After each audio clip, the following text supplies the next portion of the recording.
नाशिक जिल्हा बँक ही बँक सध्या आयकर विभागाच्या रडारवर आहे आणि त्याचं कारण आहे नोटबंदीनंतर एका रात्रीत झालेली 47 कोटी रुपयांची अदलाबदली।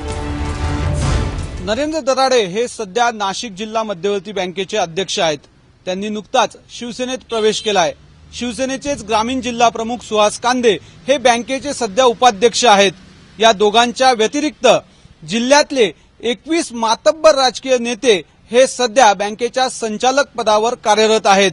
यापैकीच 6 ते 7 बाहुबली नेत्यांनी संचालकांनी आपल्या गुंडांसह 8 नोव्हेंबरच्या रात्री बँकेच्या विविध शाखांवर धाडी मारल्या आणि तिथल्या कर्मचारी अधिकाऱ्यांना दमात घेऊन तिथल्या ट्रेझरी म्हणून नोटांची अफरातफर केली अशा पद्धतीचे आरोप आणि चर्चा आहे।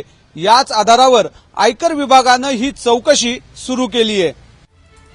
बँकेतले कर्मचारी, अधिकारी आणि इतरांचीही कसून चौकशी सुरू झाली। बँकेचं सीसीटीव्ही फुटेज सुद्धा आयकर विभागानं ताब्यात घेतलं, ज्यात बँकेत कुणी किती वाजता प्रवेश केला या सगळ्याचं चित्रीकरण आहे।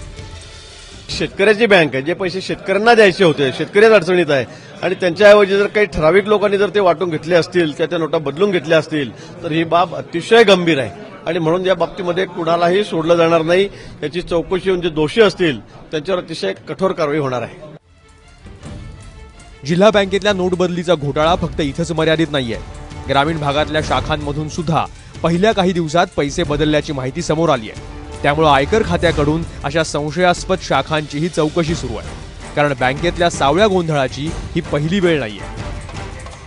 रिझर्व्ह बँकेला जो गोशावरा देण्यात आलेला होता त्याच्यामध्ये सुद्धा फेरफार केला गेला।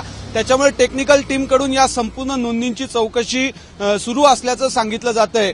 धक्कादायक बाब म्हणजे याच्यापूर्वी सुद्धा साधारणतः 2011-12च्या दरम्यान एक प्रकरण उघडकीस आलं होतं, ज्याच्यामध्ये बँकेच्या सफाई कर्मचाऱ्यांच्या नावावर ज्यांना 2000 रुपये पगार आहे त्यांच्या बँक खात्यांवर 20-20 लाख रुपये परस्पर वर्ग करून ते पैसे लगोलग काढून घेण्यात आलेले होते। त्याच्यामुळे आता ज्या 273 कोटी रुपयांच्या ठेवी आहेत किंवा 47 कोटी रुपयांच्या ज्या नोट बदलांचं प्रकरण आहे ते सुद्धा बनावट खात्यांच्या माध्यमातून करण्यात आलं का, असा एक फार मोठा संशयाचा भोवरा निर्माण झाला आहे।